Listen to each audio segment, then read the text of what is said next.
Now for what's trending in true crime. A 12-year-old girl missing for 2 months back in Georgia this morning after being found 600 miles away with a man that she met online.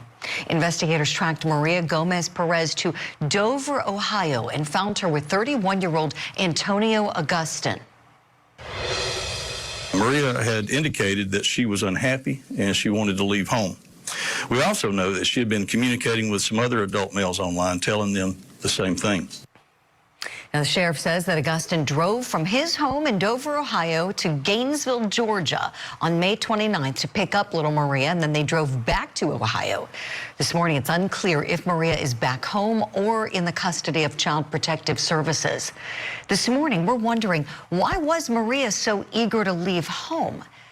And do predators prey on children who give indications that they want to leave their home? I want to bring in our power panel now. Still with me, retired FBI Special Agent Jennifer Coffindeffer, former homicide prosecutor Melba Pearson, and criminal defense attorney and trial advocacy professor Don Malarsic.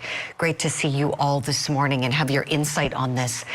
Agent Coffindeffer, I'd love for you to start off our conversation, please. I'm curious if predators look for children like Maria who are making indications they're unhappy with their home life.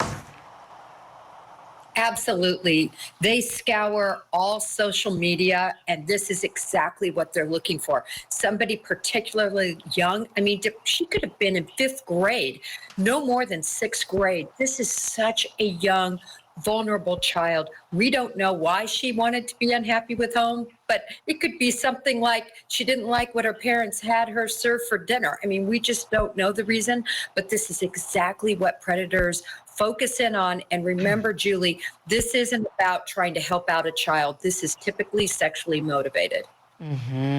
Right, Jennifer. I mean, you have to wonder. We don't know the particulars. Details aren't being released about what happened with little Maria while she was with this suspect who's been arrested and accused of the abduction. Perhaps we'll see and get an indication when more and more charges are filed.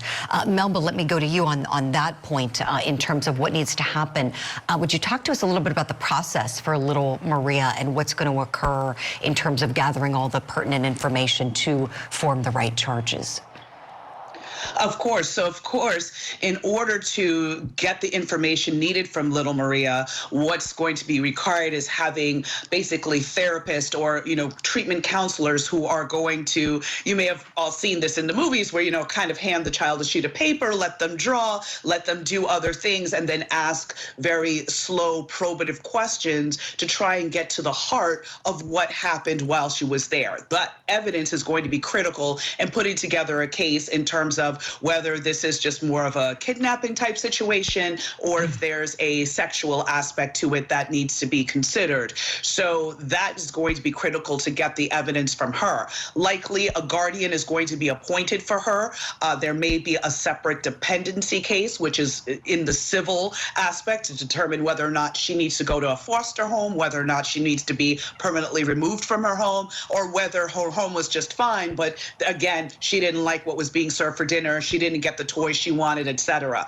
And then lastly, there's going to have to be an even more in-depth investigation in her parents' home to make sure she wasn't being molested at home and that's why she was so unhappy or abused in some other way. So all of those aspects are going to be critical in order to formulate what the appropriate charges are and if other people should be charged as well. Oh, that's a good question. You wonder if there's anybody else who had any involvement in this, Melba. Thank you for that. Last but certainly not least, Attorney Don Malarsic, you practice in northeastern Ohio. You're very well known there. I was joking with my team, but a lot of truth is said in jest. Mr. Augustin ought to hire you if he can to help him with this mess, because boy, oh boy, is he in big trouble. Your thoughts, Don, the trouble that he's in, and then also the situation with this child going all the way from Georgia to Dover with someone online, and the miracle of her being found alive and hopefully to be able to live a good life now. Well, let's certainly hope so, Julie. But Mr. Augustin's life is not looking good. He is in trouble in multiple jurisdictions. He's committed crimes across state lines that invokes the federal jurisdiction. It is a federal crime to transport a minor across state lines. for illicit sexual purposes. That case starts with a mandatory minimum 10 years, carries up to life in prison.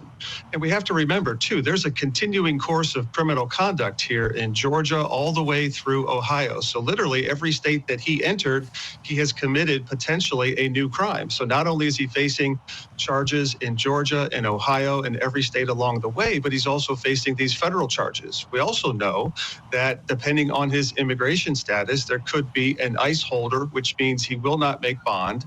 And after the criminal case is over, if he's not here legally, then he will be deported. So things are looking really grim for Mr. Augustin. And it's going to be a long, long road until law enforcement figures out exactly what the charges are. Melba's right. This interference with custody is a placeholder until examiners can determine exactly what happened to this little girl and then potentially bring all those charges. This is all great information you're sharing with us. We knew you'd know all about this, Don. He really, really needs your help, this guy. Let's talk a little bit about how investigators found little Maria. Take a look at this clip. The break in the case came last week when Maria contacted her father via Facebook Messenger. She had created a new Facebook page so she could reach out to him to tell him that she was okay and that she was not coming home. And she also asked him to stop looking for her. Okay, now, we know that she went from Gainesville, Georgia, all the way to Dover, Ohio, and apparently what investigators did was track that IP address of the account that sent those messages to her dad in Dover, and that's where 4 investigators were able to travel and then make contact with them and figure out that this was, in fact, Maria Gomez-Perez with that suspect.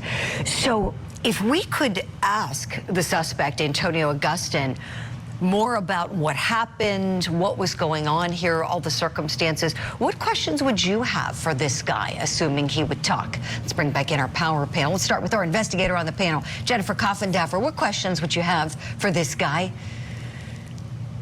Well, I would just initially ask him, really try to make a good rapport with him, get him calm. And I would just try to ask him, how long have you been working on the internet? How long have you, what do you do when you're on the internet? So I would start out so general to just try to get a profile of what he does digitally and social media and who he reaches out for. And then I would try to say that I understand it's trying to help children, right? How many children have you reached out to? How many people are in similar situations like Maria? Did you ever contact any of those? What happened with that? So I would definitely play into being empathetic and trying to mold the conversation as if I understand that he was just trying to help to elicit more information. Jen, how I would have loved to have seen you doing interrogations. I know you were just sensational at what you would do, and you have that warm way about you and get people to talk. That's the name of the game. And this guy, if he's smart, he's going to have a lawyer and not talk. Don Malarczyk, would you speak to that? We noticed your new not guilty, painting behind you. We always have the best paintings in your background. Very fitting for the great work that you do. Talk to us here. Your thoughts, please. Well, Julie, if you want to be found not guilty, then don't talk. That's number one. Julie is a very skilled interrogator, and you can tell just with her skill, her empathy, her compassion, she's going to get an incriminating statement from an accused. So if it was me and I was representing him, I would say, listen, we're not going to have any discussions with law enforcement. Try to figure out what's going on.